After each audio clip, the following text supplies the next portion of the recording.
Anyone looking to sell their home will have high hopes for a quick sale, but if things don't work out, it can leave homeowners scratching their heads for answers. Today, we take a look at 8 of the most important factors putting off buyers, and more importantly, what can you do to sell your home fast? It's said buyers make a decision within 30 seconds of walking through the front door, and sometimes even before. If the outside of your home isn't looking great, you might be losing out. Are there overgrown hedges, dirty windows, poorly parked cars, or an unkept lawn? Everyone wants a place they feel proud to call home, and if potential purchasers see your property as a fixer-upper, this will impact the price. Luckily, all of these issues are easy to remedy, whether that's a quick touch-up to a peeling facade or prune of the front garden.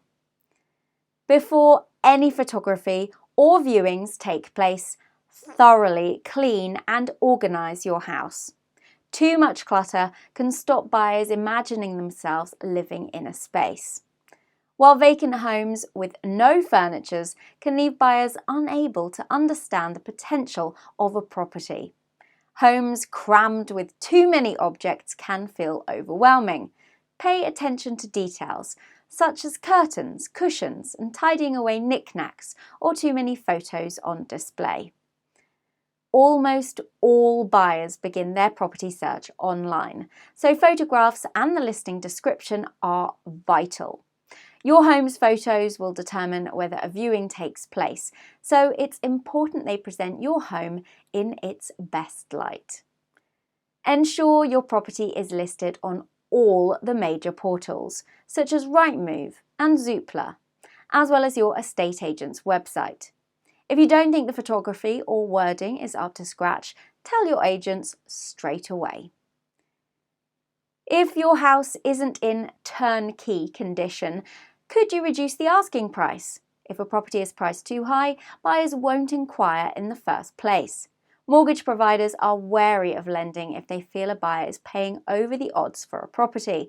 So research what similar homes have sold for in your neighbourhood, as well as seeking advice from your estate agents.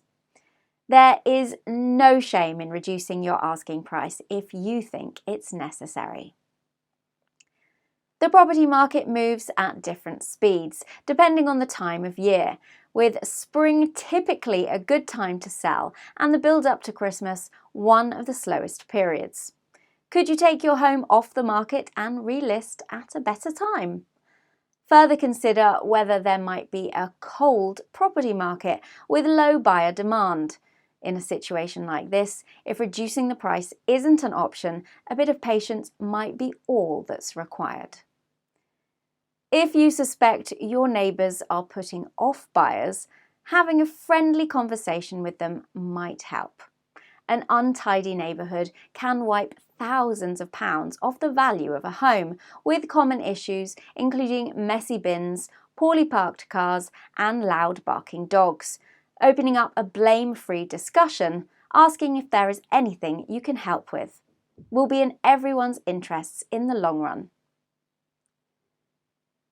If your home is unique with some quirky features or very high-end and expensive, it might take a little time to find the right buyer, someone that loves it just as much as you did. If this sounds like you, try not to worry too much and trust that if your home is priced correctly, then the perfect buyer will appear soon. As well as tidying small issues such as peeling paint, wonky shelves, and dripping taps, consider if there are any larger problems with your property. Problems such as damp, rotten windows, missing roof tiles, or uneven floors will put off buyers, and if they aren't possible to fix with a handyman, it might be worth reflecting this in the price. By paying attention to these key factors, you should be well on the way to getting your house sale back on track. Good luck and happy selling!